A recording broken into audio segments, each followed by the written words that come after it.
Forrest, as he is known to his friends and correspondents, has made a way of life out of being a fan. He has brought together one of the most complete collections of science fiction magazines and books in the world. And perhaps because of the fact that he has lived all his life near Hollywood, he turned early to an associated medium for science fiction, the film. He originated and edits a magazine about movie monsters, and science fiction might be called the monster that ate Forrest J. Ackerman. Eventually, his collection of books and magazines, motion picture posters, and still photographs grew so extensive that it blotted out every window and began devouring kitchen and bedroom. Forrest moved into an apartment and turned his Spanish-style stucco house into a museum. There, in the midst of that incredible collection, he describes the history of the science fiction film.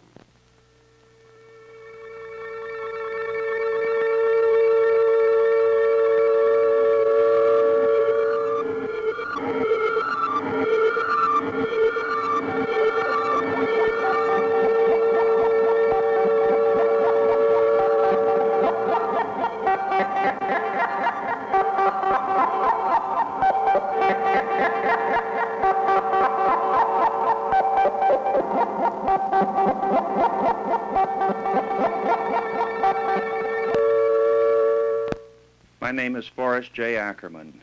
As I speak to you from the year 1970, I'm 53 years old. For 46 of those years, I've been seeing science fiction films. The first I ever saw was in 1926, The Lost World by Sir Arthur Conan Doyle, his famous novel of the brontosaurus alive today and loose in London. He meddled with things man was meant to leave alone. He tampered in God's domain. Now, these anti-science cliches that have dominated the majority of science fiction films, but never dampened the ardor of the mad scientist persecuted by superstitious mankind. Boris Karloff acted into his 81st year and suffered horrendous fates for daring to probe beyond the bounds of orthodox science. And what were some of these blasphemous experiments? Cryogenics in The Man with 9 Lives, 1940. Prolongation of life with an artificial heart in The Man They Could Not Hang, 1939. Revivification of an electrocuted man in The Walking Dead, 1936. Have screenplay writers, producers, motion picture companies really believe the myth of too much science being a bad thing? Not really. Mad science merely means good box office, just as horror headlines sell newspapers. There have been a few films about sane scientists, the story of Louis Pasteur, Sinclair Lewis' Aerosmith, Dr. Ehrlich's Magic Bullet, the syphilis story, but the general public in picking pictures has evidenced a greater interest in scientists who shrink people or appropriate their brains or render them invisible than those good Samaritans who seek a cure for cancer or emphysema. Before chronicling the science fiction film history further, I imagine it's probably desirable to define the genre and name the first science fiction film ever made. To the best of my knowledge, until the end of 1931, no one ever attempted to compile a list of all known science fiction films. That compilation was published on the first page of the first amateur science fiction magazine, the Time Traveler, at the beginning of 1932. I created the list. Today, I don't agree with many of my own selections. For instance, by no stretch of the imagination would I now include the outright supernatural Dracula.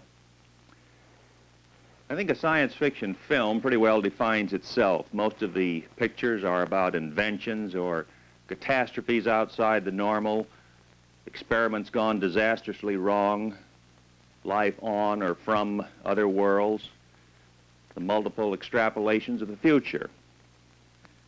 Now, accepting the possibility of chemically separating the evil nature of man from the good, and the first science fiction film may very well have been a short Scandinavian version of Dr. Jekyll and Mr. Hyde in 1897.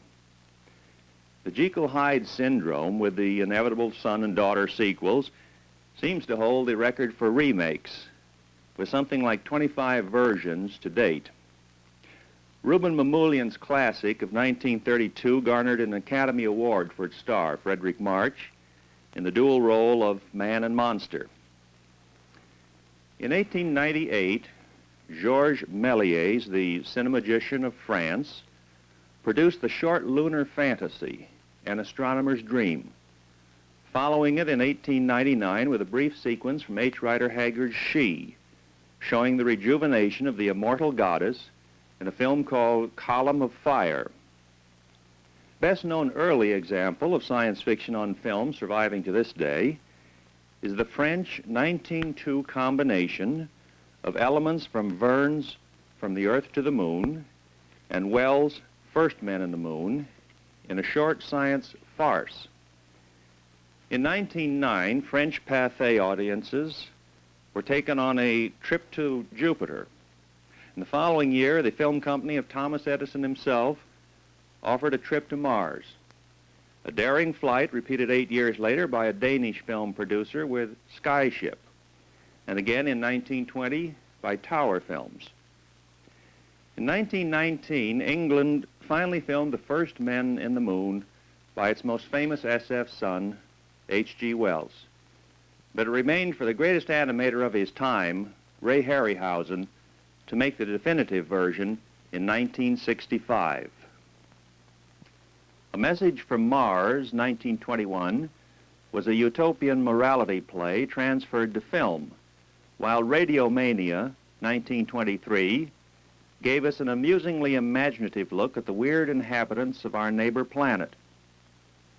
The Russians filmed a highly stylized civilization of robotic Martians in A Elita, 1924, and Science and Invention magazine for 1923 records the highly unusual story of the Stellar Express, the rocket ship that flew faster than light, with the result that its astronaut, after landing on a distant planet, observed through a telescope his own arrival.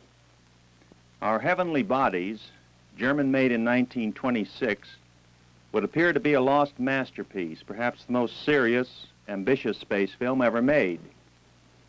A few surviving stills show us an ether ship taking off from a metropolis of a future century and engaging in a more literal sense in the much later Cinerama production of the same name in a space odyssey.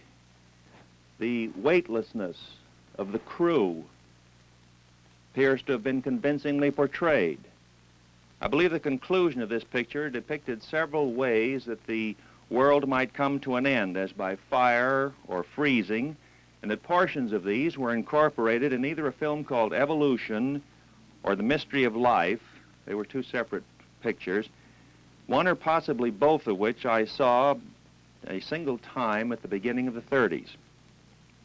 Fritz Lang, of course, made Frau im Mond, the prophetic woman in the moon, girl in the moon, by rocket to the moon, as it was variously known. And that was shown here and abroad in 1929, the year that he actually on film invented Countdown. Lang's moon, wrongly, had an atmosphere, rightly a powdery surface. A Trip to Mars was taken the following year, 1930, in the farcical music comedy Just Imagine, which will be covered later when I discuss future films. Flash Gordon and Buck Rogers rocketed around the universe in 4 serials from 1936 through 1940. But of course, these chapter plays bear the same relationship to science fiction films in general as comic strips to magazine and book science fiction.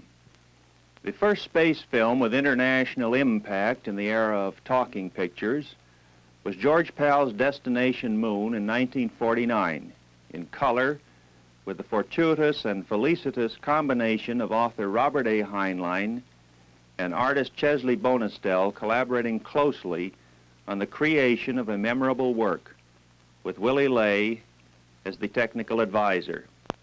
20 years ahead of the reality of 20 July 1969, the picture was a praiseworthy effort, flawed only slightly by the unnecessary comic relief. Space films to follow, such as This Island Earth in 1955 and Forbidden Planet in 1956, were less documentary and more daring-do, culminating in the multi-million-dollar, brain-bewildering 2001 of Arthur Clarke and Stanley Kubrick. No science fiction film since Metropolis has been received with such religious fervor and fanatic devotion, or else condemned with passionate displeasure. No viewer, pro or con, faulted it for its fabulous special effects, but arguments will probably still rage into the 21st century as to what the significance of its ending was, if indeed it had any. Space per se has rarely inspired productions above a lowbrow level in the films, mirroring more the hackwork space operas of old pulp publications such as Planet Stories, which eloquently emphasize the inarguable observation of SF author Theodore Sturgeon some years ago that, quote, 90% of everything printed, and by extension filmed, is of inferior quality. Space pictures from Japan, Italy, and elsewhere other than Russia have been pretty much of a piece, all pyrotechnics and tinker toy models. Leaving space for a look at the future, we turn back the clock to 1926, Metropolis. It was the best. It's the technical and technological masterpiece of Austrian auteur Fritz Lang, which is an indelible creation of a unique supercity of 60 million people held in the thrall of incredible malignant machinery, and features Ultima Futura Automaton, the most glamorous robot ever to grace the screen. As I have been known to lecture an hour and a quarter extemporaneously about the merits of this single film, which I've 5 times to date, it is obvious that in this limited time I must hastily pass on to other futuristic productions, summarizing Metropolis succinctly as the supreme achievement of filmic future history. Just Imagine, made in 1930, forecast the world of 1980, a world, as Will McMorrow once put it, of indexed numbers, where Mia Farrow's mother, Maureen O'Sullivan, was the numeral named LN18, who sang to her hero J21 when he was a captive on Mars of the race of bad twin Martians. Incredibly infantile in its plot and humor, no more than 5 or 10 minutes of the entire film are worth watching. But the Gotham of 1980 was probably more breathtaking in its aerially photographed grandeur than the reality that will soon overtake us. Indeed, one day, if you are studying this course beyond 1980, may be in the past. High Treason, the second British talking film released in the USA in 1930, forecast the world and the war of 1940. There was a Channel tunnel between London and Paris, which was blown up, photophones to see the person conversed with, one of the Federated Atlantic States gas-bombed by enemy Zeppelins of the Europans, while the MGM plea for pacifism in 1933, Men Must Fight, was similar in theme, but inferior in effects to High Treason. Other glimpses of the future were seen in FP1 Does Not Answer, 1933's vision of transoceanic flights to come, the German Tunnel of 1933 and its British remake of 1935, Transatlantic Tunnel, the German Gold, Transmutation of Elements, and Master of the World, Robots, in the mid-30s. up to the fair adaptation in 1956 of George Orwell's frightening literary warning, 1984. But less than inspired adaptation, 1967, of Ray Bradbury's powerful book-burning extrapolation, Fahrenheit 451. The French Alphaville and Italian Tenth Victim, both 1965 releases, were perverse projections of possible futures. H.G. Wells in Things to Come, 1935, created a science-film masterpiece for all time. If you have seen Things to Come and rated less than memorable, you flunked the course. I have seen it in excess of 40 times, a record which I think attests to my estimate of the value of the film. The themes treated in science fiction films have been many. Among those worth noting, invisibility, H.G. Wells' Invisible Man, 1933, superior in all respects. Lilliputianism, the adaptation of The Incredible Shrinking Man by the book's own author, Richard Matheson, with first-rate effects in 1957. The breathtaking Fantastic Voyage in a miniaturized submarine through the human body in 1966. Other only slightly less effective shrinking stories were Dr. Cyclops in 1939 and the film that was based on A. Merritt's famous book Burn Witch Burn called The Devil Doll, made in 1936. This is a series of stills demonstrating the shrinking process which the special effects men created for the film. No really superior treatment of a gigantic human has yet been filmed. The purchased but unproduced Nth Man might possibly be the answer to this, but giant beasts, things, and creatures have abounded. King Kong of 1933 being the classic hallowed by time. This is the actual model of the pteranodon which was attempting to fly away with Fay Wray in the production of King Kong. This is the sea beast that reared up and overturned the raft. This the remnants of the brontosaurus that treed one of the many members of Denham's doomed party, the triceratops. And this is believed to be the metal skeleton of the Tyrannosaurus Rex, which had the monumental battle with King Kong and was finally bested by him. This, the creature called the Emir, the plastic prototype of it, which was created by Ray Harryhausen for his film about Venus called 20 Million Miles to Earth. Time, smog, simply air itself are unkind to creatures like this hand puppet, which in 1955 was the ferocious beast with a million eyes. The new breed of model makers of the 70s may be giving some thought to the preservation of their miniature creations, but maestros like Marcel Delgado of yesteryear no more anticipated their models would be collected, respected, dissected, studied, cherished, preserved than manufacturers of, say, cigar bands.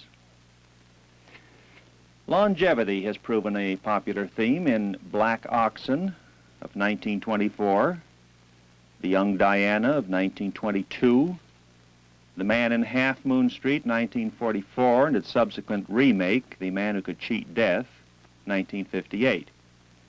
No one ever seems to actually win the war with the Grim Reaper, however, and inevitably the artificially preserved people age years in seconds in the grim climaxes.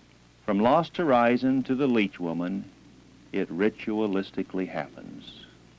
After dreaming as a young man of the spectacular destruction of the Earth by cometary collision, I could scarcely believe how dull and boring the end of the world could be when I saw the French version of 1931. At a revival in 1969, the picture had not improved with age. Deluge, to my mind, remains the definitive world destruction depiction. When in 1933, on a tabletop at a cost of $25,000, New York City's skyscrapers were toppled by earth-wrenching quakes, then the stricken island of Manhattan drowned by tidal waves. The amazing achievement by Ned Mann was reprised in an otherwise weak film known as SOS Tidal Wave. The same cataclysm depicted in 1951 in When Worlds Collide was pale by comparison, although the Bomber Wiley novel, produced in color by George Pal, was the superior picture of the two. Two very interesting variations on the theme, however, were The World, the Flesh, and the Devil, and Neville Shute's bestseller, On the Beach, released in 1959 and 1960 respectively. Al Rauna, the artificially created soulless woman, has heartlessly caused men to lose their heads no fewer than 7 times in a variety of European versions, the last of which, Unnatural, featured Erich von Stroheim. Barbarella, incarnated by Jane Fonda, was an astronauty adventuress of many millennia hence, whose gadgetry would have made Buck Rogers green with jealousy, as in 1968 she did her thing in Roger Vadim's incredibly lush, bizarre, exotic, decadent depiction of a phantasmagorical cosmic future from the comic-oriented mind of French artist Jean-Claude Forrest. Fared better The Day the Earth Stood Still, from the Harry Bates novelette anthologized in Adventures in Time and Space, original story title, Farewell to the Master. The Thing from Another World, 1951, by John W. Campbell, to be found in the same collection under its original magazine title of Who Goes There. These are the actual claws of The Thing from Another World as modeled for us today by James Gunn. Thank you, Mr. Gunn, for a very effective demonstration of the claws. And 1941, there was The Devil Commands, a Boris Karloff attempt to scientifically establish communication with the astral plane based on the well-received book by William Sloane, The Edge of Running Water, and the especially effective adaptation of John Wyndham's best book, The Midwich Cuckoos, filmed in 1960 as Village of the Damned.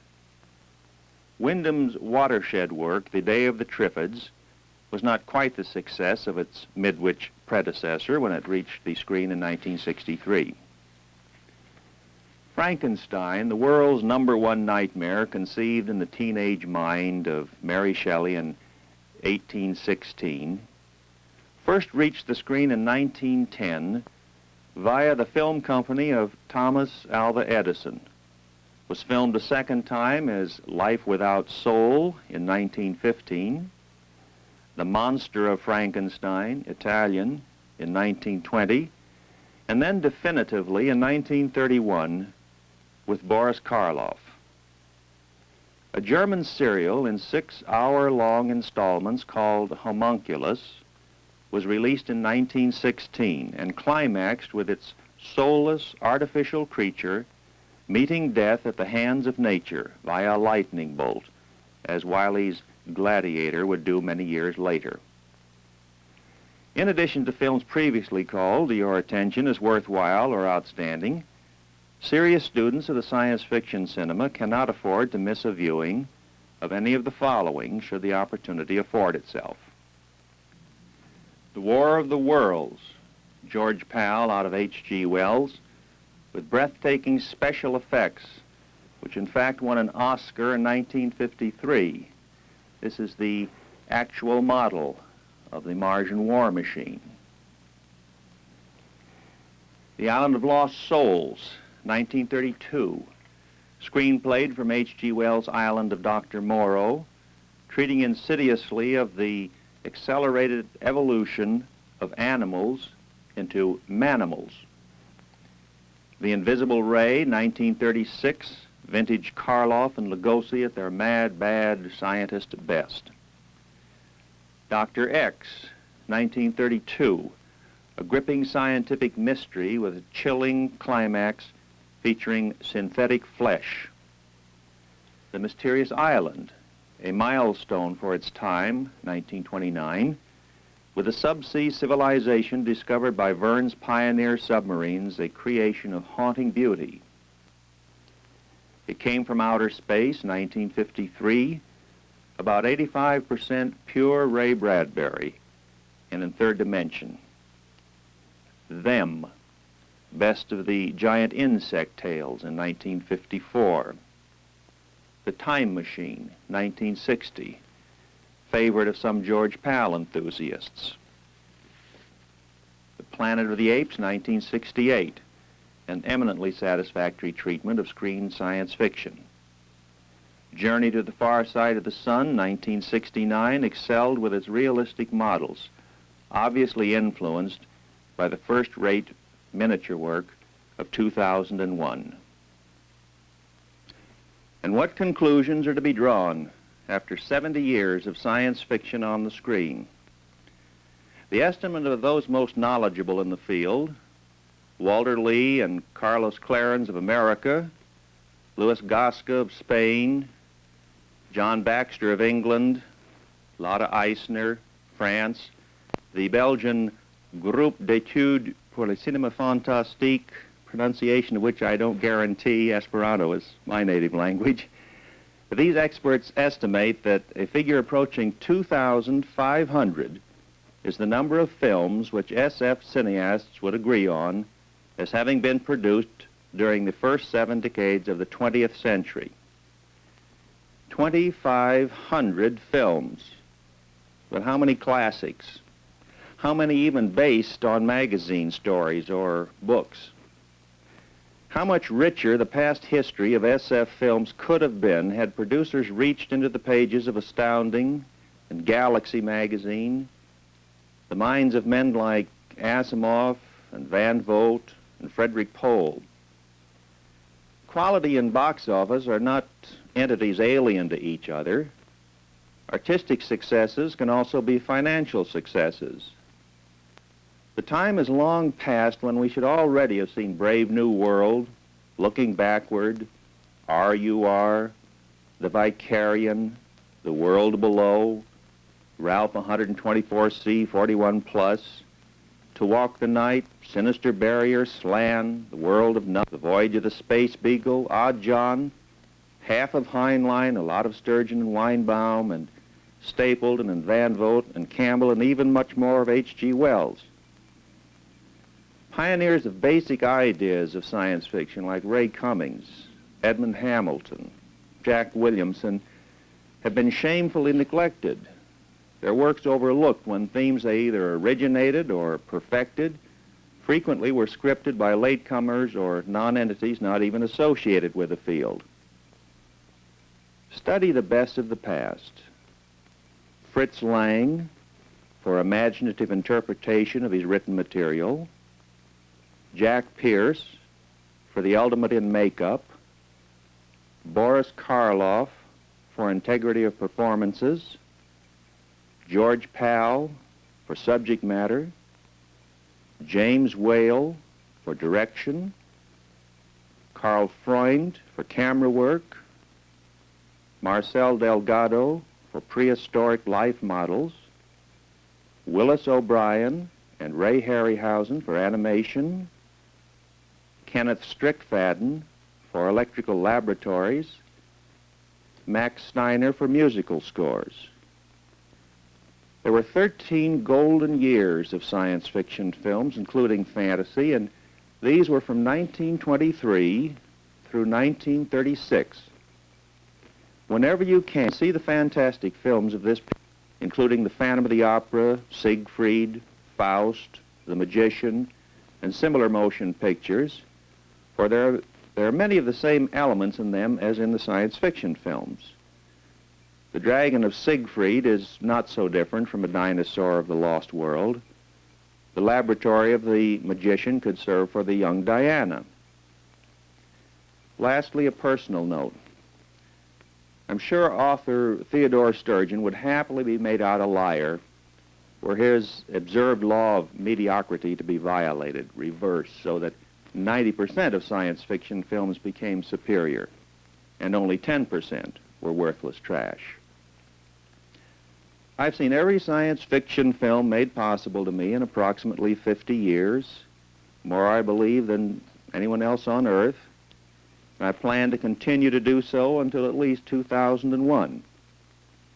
It would be a great reward to me, one shared in by all interested in the subject matter, if there should be a noticeable increase in the quality of science fiction films in the years from here to the 21st century.